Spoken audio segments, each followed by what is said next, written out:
an American where at least I know I'm free.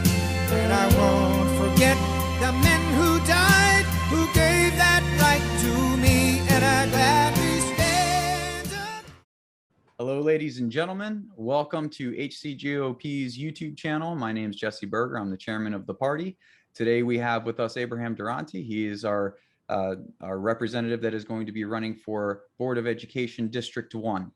Welcome to the program, Abraham, and thank you for taking some time to do this interview with us. Well, thank you for having me here. Before we get started, the first thing I'd like to do is give you an opportunity, like I do with all of our interviewees, to introduce yourself to the county and to the district that you're looking to represent. So the floor is yours. My name is Abraham Durante. I live in District 1. I moved to Harnett County like 25 years ago and fell in love with it and would love to see it advance. I want to do my part. God has blessed me with some experience in management, owning a business, owning electrical contracting business, employing people, and I would love to share some of these experiences with the Board of Education because education has been my main beef, if I should say. It was education that brought me to where I am. As an early teen, it wasn't looking good for me. My parents were a little worried, and I decided to delve into the books, delve into the courses, and this made such an impact on my life that I went to an excellent trade school, secondary school, theological school, and graduate school here. And guess what? Education kept cutting the pathway for me. I often tell most of the young people that I see around that are very despondent, hey, look, if I made it through education, you can also. So let's get an education. Brain is a terrible thing to waste. Well, thank you for that introduction. I really appreciate it. Before we get into any other questions or anything like that, the first thing I'd like to do real quick is just go ahead and share my screen. And I wanted to show the map of our district. So what we're looking at, District 1, is this pink area that kind of comes all through and has these little arms and whatnot. So for our viewers, arms and legs. Arms and legs. So for our viewers that are watching, if you're curious as to whether or not you fall into District 1, you can come on to gis.harnett.org and you'll be able to find the map and identify where you are in there. I think it's important for people to understand the area that you're going to be representing. So Abraham, I appreciate your introduction and everything, and obviously we just showed the district and who you're going to be representing. So if you could tell us a little bit about what the job is of a Board of Education member, what you think your role is, and how you'll be conducting yourself if you're elected as our representative. First, to begin with, a board member is a policy maker. He's not an educator, even though I was one, but it's more about policies, being in touch with parents, families, and aligning these policies with the culture of the county and state. You listen to the parents, you listen to the teachers, you look at the goal that we want for the future. And that's where you set your policies to match that outcome. You got to set the policies to match that outcome. For number one, there's a lack of civility in our society today. Therefore, that's something we ought to work on. There's a lack of skilled workers. Therefore, that's something we ought to work on. We need to educate the young people because soon they are going to be the citizens, the senior citizens of our county. So as a District 1 representative, you're going to have a pretty vast amount of people that you have to deal with. And of course, we're dealing with differences, not just in location, because geographically it's a very wide district, but also economic and societal changes. So what is your stance on how you will serve the needs of both um, extremes of that spectrum? It's a good question, because already while I'm canvassing, I'm meeting people who are telling me some of their issues. One of the main issues that I've been hearing about is bullying in schools. And bullying goes both ways, because not too long ago, we had a teacher that was bullied by students, bullying by other students. Also, transportation. My kids, when they were going to school from where we live, the bus would pick them up very, very early in the morning. And they would be sleeping, driving from place to place before they reach to school. There are ways we can reach our constituency, which I plan to do, is to set up these meetings, like town hall meetings in strategic locations around this long, elongated district. And that's what I've been doing even right now, starting from Durn. I got folks in Durn. You come to Riverside, then you go to Bun Level, then you go to Lincoln, and then you go to the western side of Harnett County. Set up these meetings where we can meet these people to hear their feedback. And we need to listen, because the parents are the ones that are supposed to have total control of their children. Absolutely. And you know, one of the other concerns that of course comes up, that I personally hear a lot of, and that I think everyone can see for their own eyes, is the fact that our schools are overpopulated. That's another issue. Yeah. So could you talk a little bit about, I guess, first of all, your philosophy on educator to student, what you think is an appropriate or a healthy environment in terms of how many students per educator, and then also if you could discuss your stance on the facilities that are provided and what can be done as a Board of Education member, if anything, to help improve the fact that we have a massively increasing population with new families coming in, and there's not enough areas for these children to go to school. Case in point is Northwest Harnett County. If you pass any time in that area, you're going to see how rapid the growth is. It's rapidly expanding. We're going to need school in that area, not just elementary, but secondary, intermediate, secondary. In my district, one of the issues is as I said earlier, the long travel. We need a school somewhere. They're rebuilding a school in Irwin. It's just an elementary school. We need a secondary school somewhere in this area also, that we can have the children not traveling that far. The school, a teacher, in my view, having been one who stood before classes, you don't want a very large class, because there's a lot of distraction, and it's like a coach trying to get everybody in line. You want about 15 students in a class that you can manage properly. To solve that, we need new schools. We need to recruit new teachers. To recruit new teachers, we have to have better pay. My goal is that pay should be something like a merit pay.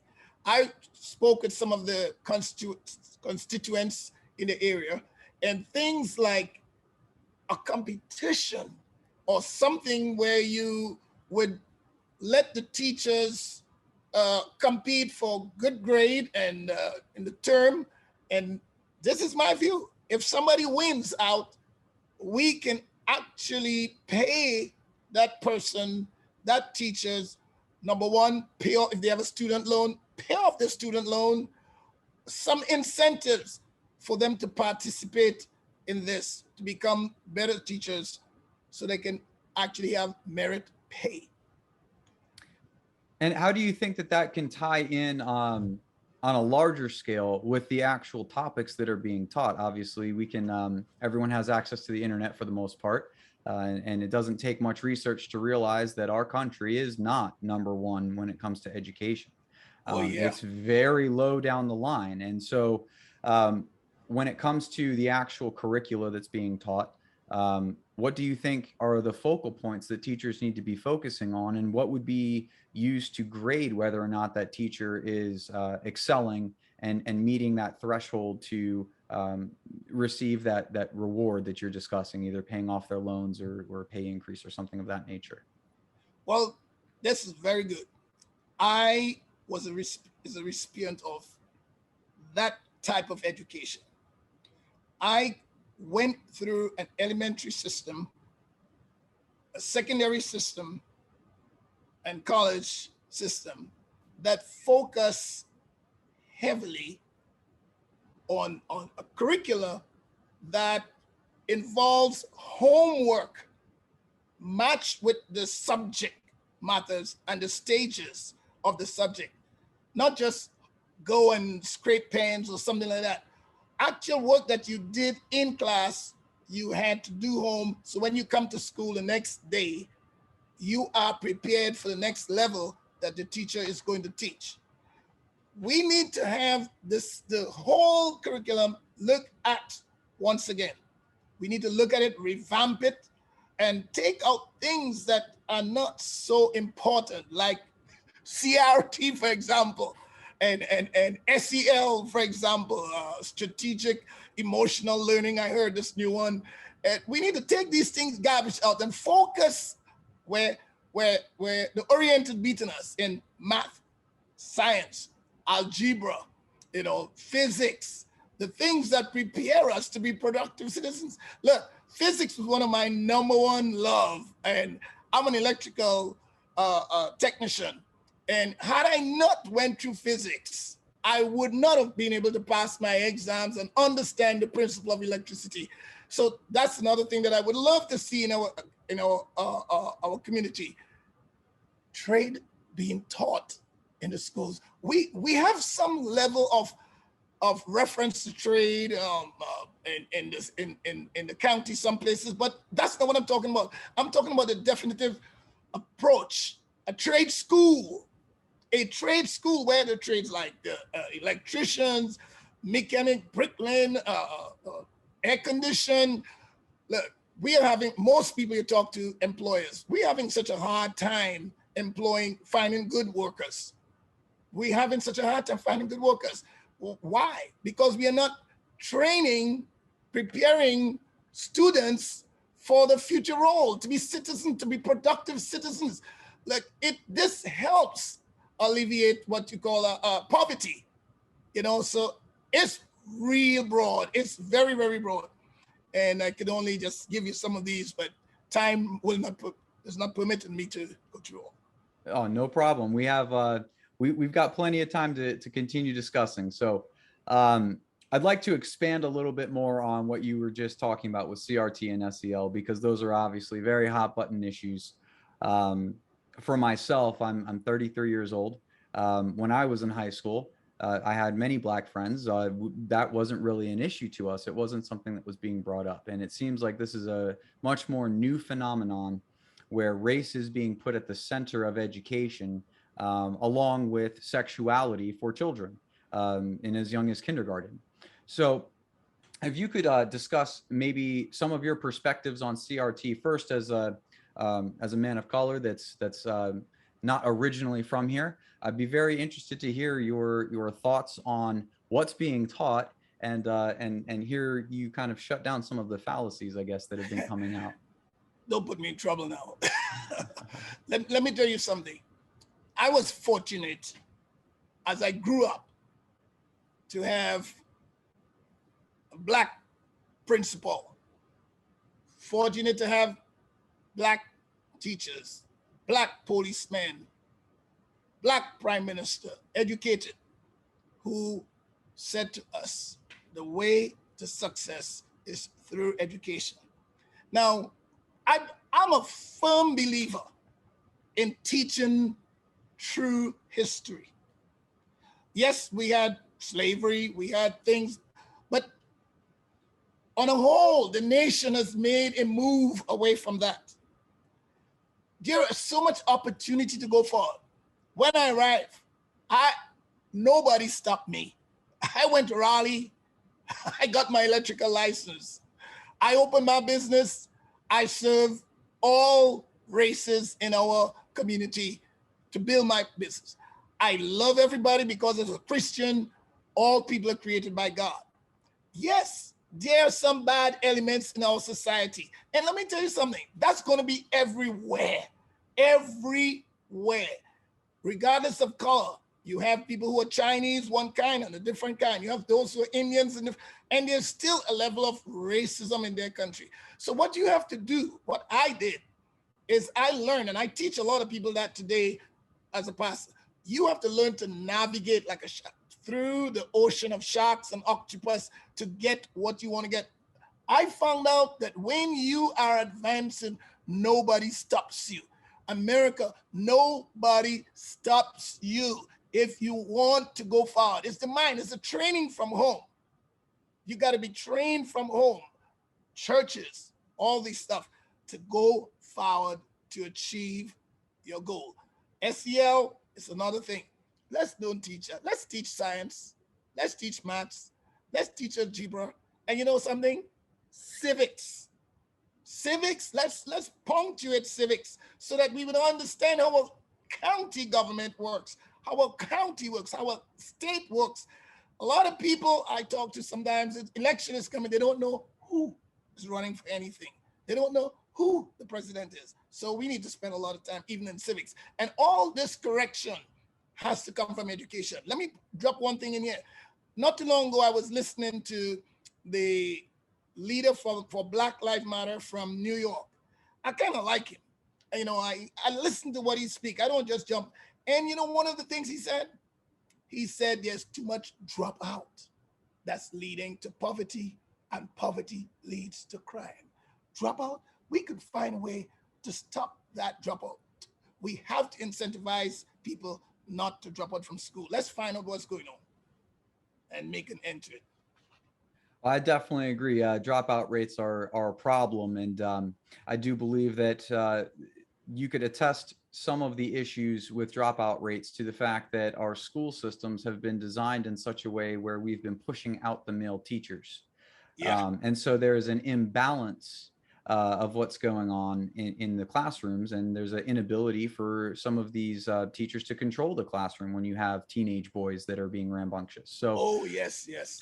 What is your take on, I guess, the culture in the education system right now that seems to be heavily favoring the women and essentially looking at men or looking at boys that are rambunctious, that are wanting to go out and move their bodies and be physical, and they're being forced to sit in a classroom and do nothing but read. So I'm just curious as to your thoughts on the environment in the classroom and what you can do to change that.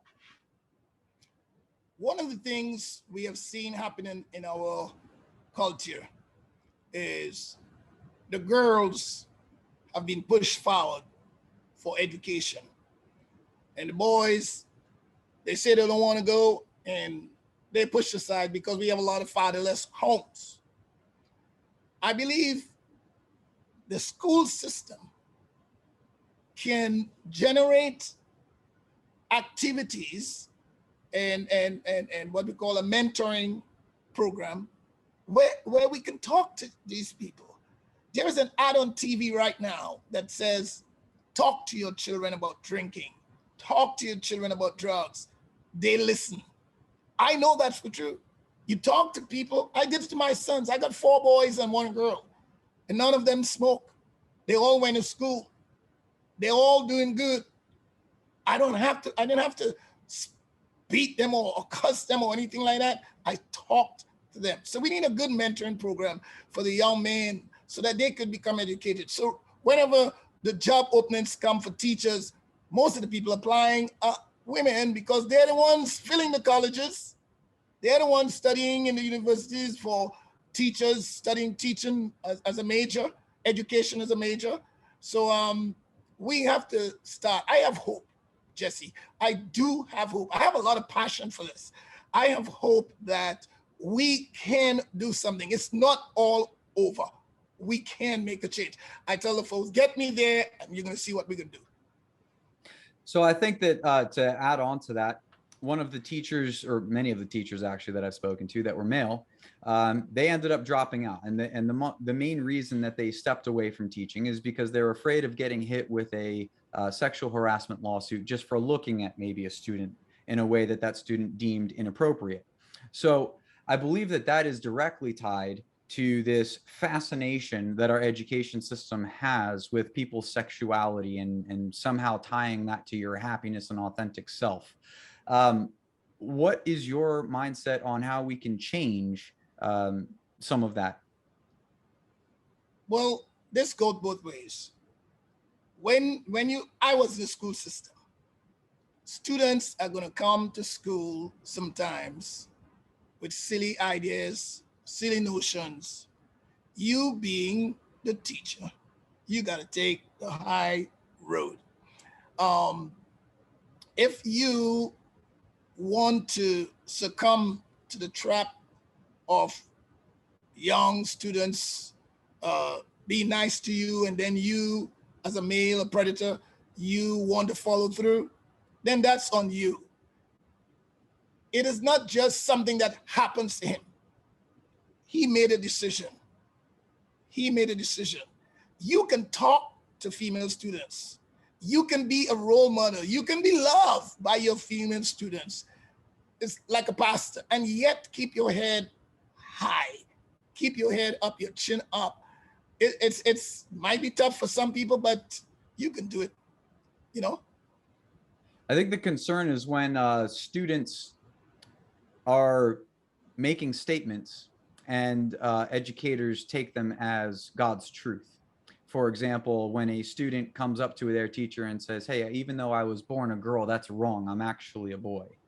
That would be an example. But obviously, like you said, students, young folks will oftentimes say very silly things. So I think that we have a problem where we're taking their word too seriously, and it allows for accusations that are sometimes baseless to be brought up. There is a forum for that to deal. A student comes and say, I'm born as a girl, but I'm actually a boy. You don't have to follow through with that discussion. You don't have to. With this sexuality that they're teaching in school, they're giving the teachers the right to tell the students, well, okay, you're a girl or you're a boy. You don't have to. If we revamp the system, where we have this arm that deals with mentoring and counseling, we need a good counseling program. We're not going to run into that, because if you say you're a boy and you're actually a girl, we don't have to have no discussion in class about that. That will be dealt with at that other forum. You see what I'm saying? So you can protect yourself from actually delving into that. You don't have to deal in that. You teach maths and science and physics and leave that for the appropriate forum. Let's make that forum to deal with these issues, these counseling issues. So shifting gears a little bit, I'd like to discuss curriculum. I'd like to discuss what your ideas are for what good curriculum is, what changes specifically that you would like to see implemented in the curriculum in our county schools. The way I want to approach that is, as I said, as a board member, I'm a policy maker. Our school superintendent, he or she, they're amply qualified for actually setting up the structure of the school. We discuss, and they're in the meetings, we discuss where we want to take the school. I want to hear from him or her his view. Don't let him just sit there and collect a check. Don't let him just sit there and get paid. What is your take on curricula? Provide a framework. Show us a new curriculum. Show us what you would like to have in the whole entire educational system. and then we will take a vote on it. We'll approve it or disapprove it. So I would want to leave that to the school superintendent in developing the curriculum. So then I'd like to ask the follow-up, which is obviously you mentioned you're a business owner. I myself am as well. I believe in trust but verify.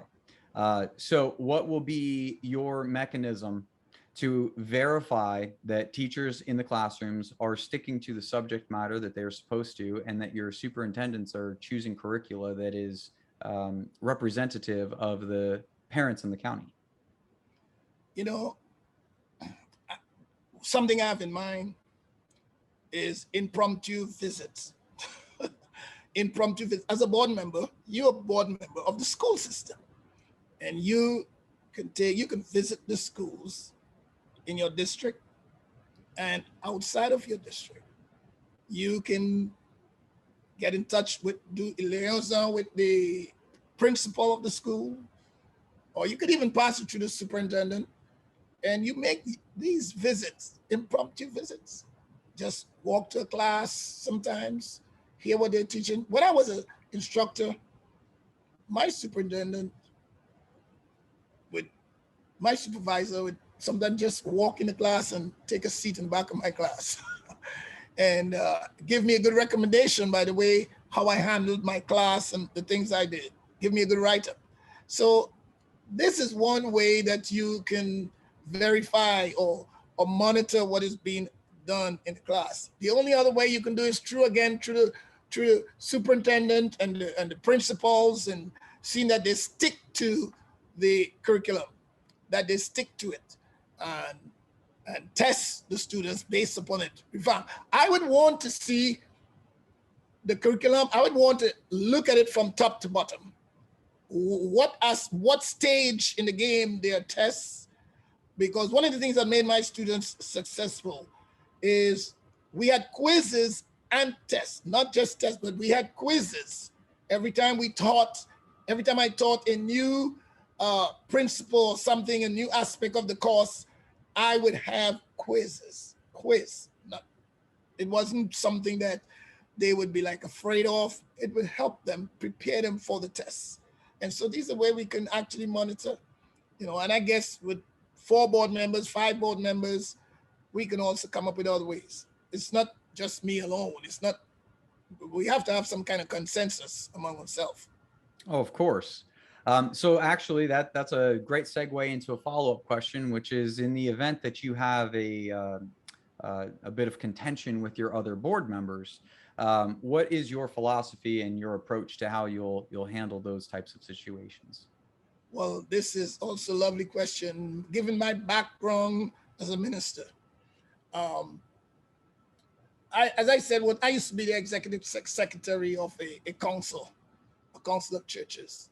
And I had a chairman, I had a treasurer, I had people sometimes who were not always seeing things the same way I did. I give people their voice. I allow people to state. I listen. And this is something I have done all my life. Even when I talk to employees, I say, look, I'm talking to you, but I want to hear from you.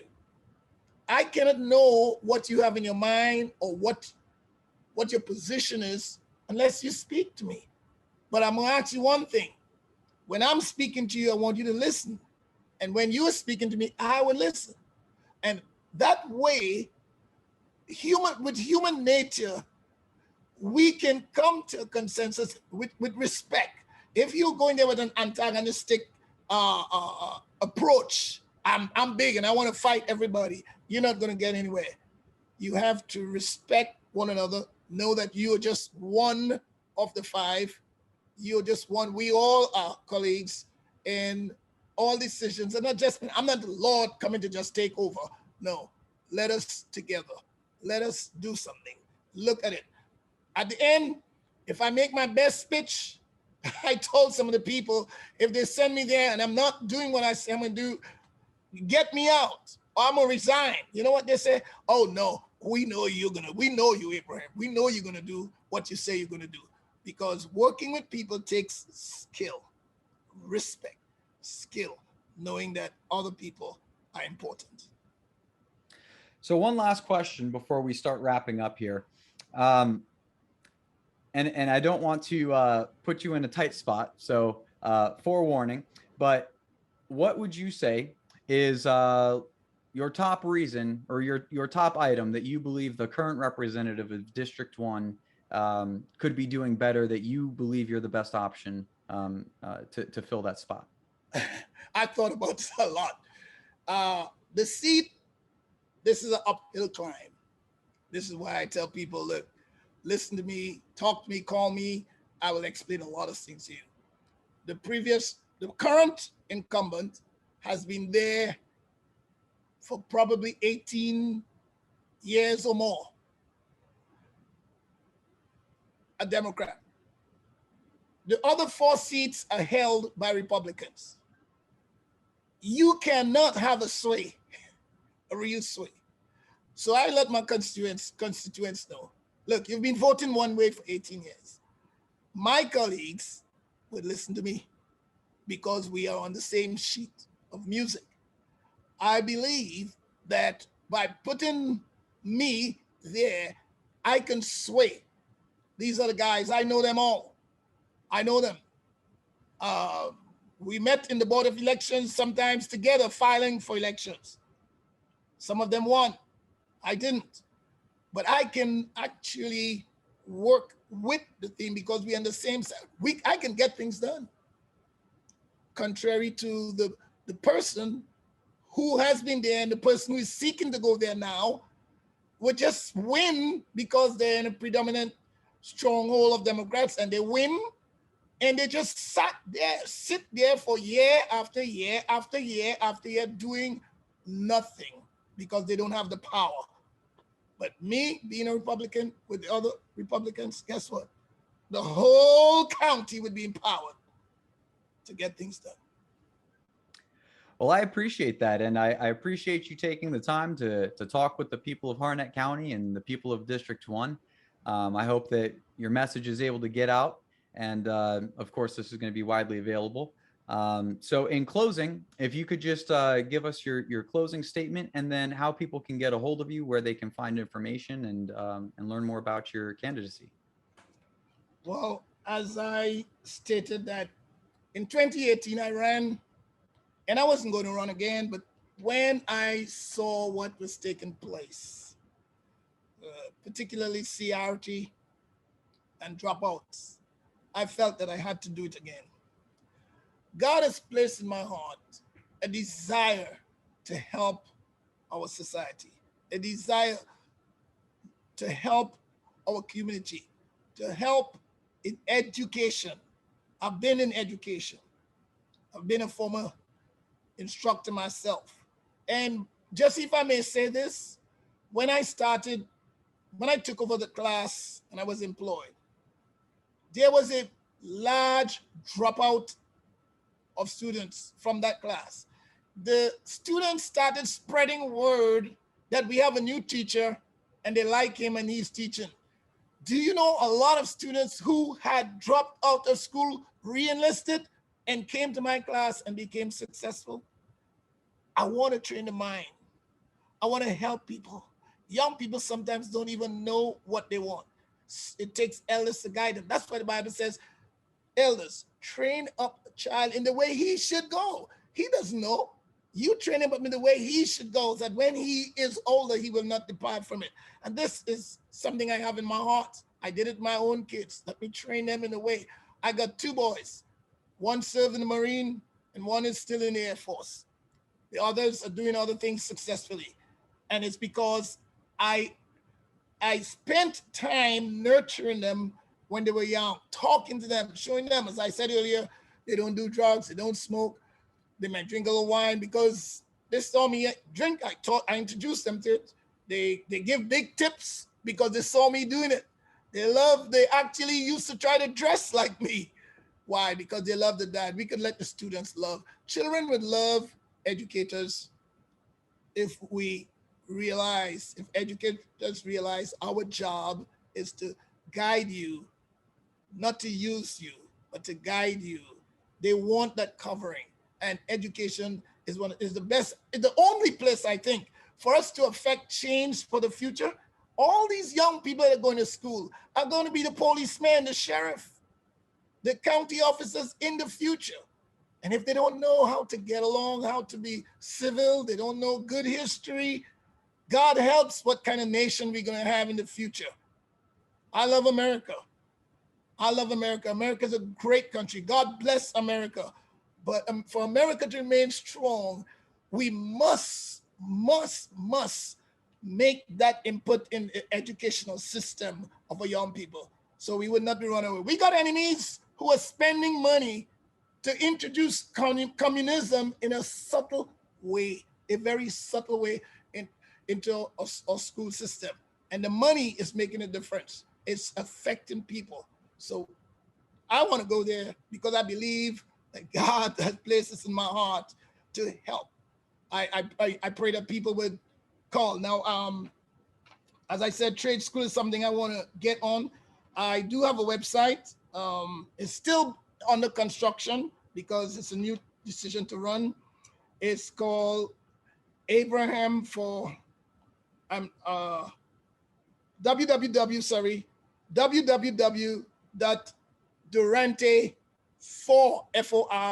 Harnett.com. And my email is Abe, for short for Abraham, ABE, at Durante4Harnett.com. You can probably put that down somewhere on the website, on the sites that people can know.